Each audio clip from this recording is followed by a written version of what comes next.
blah, blah. You got all that, Alison? The question. Okay. Yeah, no, I think you make some great points, and I think that's why it's somebody like Jan Gal, who is perhaps, there aren't too many famous urban designers across the world. There are a whole host of famous architects, but not too many people who are perhaps recognised for urban design only. And I think Jan Gal is obviously one of the most recognised, and I think he would perhaps consider himself more a sort of human behaviouralist. As I said, it's actually understanding what people want from places.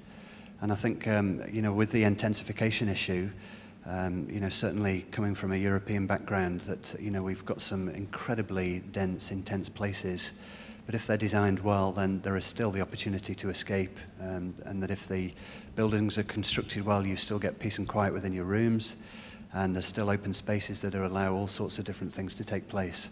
And I think one of the barriers that we've got, as I say, is that as we're building houses closer and closer together, that perhaps our construction and particularly acoustic standards maybe aren't keeping up. And again, that's putting a lot of people off living in even just joined-up housing. And yet, joined-up housing, where I come from, is almost more attractive in many ways because of the sort of energy-saving benefits that you've got from it. So we have to be discovering those things as well. And but yeah, just like you say, it's the process that is stopping most of us, stopping good places happening, and we've just got to work out ways that we can influence that. And I think there are moves afoot. Unfortunately, I think the tweaking of the RMA is just going to be that. I don't think it's going to go far enough, but you have to look at all the rules that we've got, and is it actually making it a better place than if we had no rules at all? Graham, you're involved in that, some of that RMA. Yes, I am. I was probably going to talk more about that after Graham's presentation. Yeah. Gary, I've got a question just in terms of the day-to-day pragmatics of your role within an organisation the size of JazzMax, and the kind of conflicts that must come up. For instance, I take your point about shopping malls and fast food and all that stuff, but my understanding is that JazzMax designed Sylvia Park, and I'm thinking, so the realities of running an office and doing work, and how do you make that change? That's a step change to say, hey, no more shopping malls, we're going to go local and use public transport. How are you finding that kind of conflict? Yeah, that was before my time, so I wouldn't have endorsed that one. But, that won't do. No, I think that is a huge challenge, and one of the major projects I'm working on at the moment is a new town centre, and we're struggling with exactly those things. And in all projects, we do have to be aware that the chances are, in the private sector, we're working to a client, the developer, and the developer has to make things that are commercially successful. It's small steps sometimes. I have been challenged on some of my values and my ethics, but at the same time, I think it's realising that you just suddenly can't move from here to here overnight. You'd be out of a job. You wouldn't get any work. So it is thinking that we've got to have that in mind. But if we move a project from there to there and improve it, then that's actually a success. If we can move it from there to there, then that's brilliant. But it's just those small steps, but at the same time having the bigger picture in mind and constantly working on people, including clients and developers, and just trying to express what the added benefits are by doing things differently. But like you say, it's a commercial world, it's reality. At the beginning of your presentation, Alistair, you outlined what made a quality public space. And you said it was more to do with the quality of the buildings than the design of the space. And I'd just like to challenge you a bit on that, because the examples that you showed from Europe, it seemed to me that the primary quality of those spaces was the degree of enclosure, the high degree of enclosure.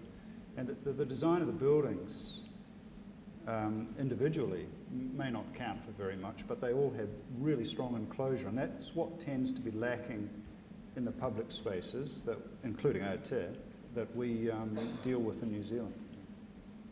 Yeah, good point. I wasn't necessarily meaning the design of the buildings, but it's actually the buildings that give the space its definition, yeah.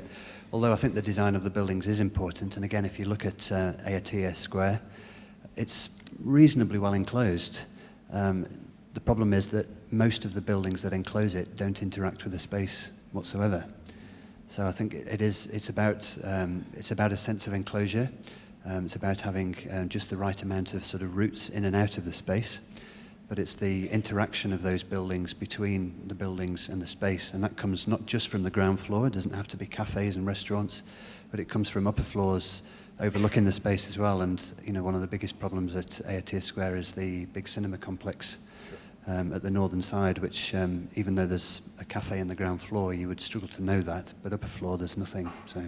And then even the town hall, which is a beautiful building, no interaction between the space at all. So I think it's the interaction between the buildings. It's almost at the boundary. You're always getting, we still have this issue of the site boundary and this need, I guess, certainly you feel that very clearly. It came through in the session on Friday about this issue of developers always having to get their value within their boundary. Architects, to a large extent, we get the sense that, in fact, we have to serve our client and the boundary is the edge of the site. Yet as soon as we start looking at some of those scenarios, you have no conception of where the ownership boundary is of any of these things. There's the enormous sharing that goes on. And that came very clearly, I guess, in your figure ground presentation. We actually start to see this interrelationship between public and private realm, where the public spaces are actually inside the buildings. And to some degree, we start to get the public spaces have some of the private realm actually out in the public spaces, because if you don't get that, that boundary stays there and you're still building and open space again.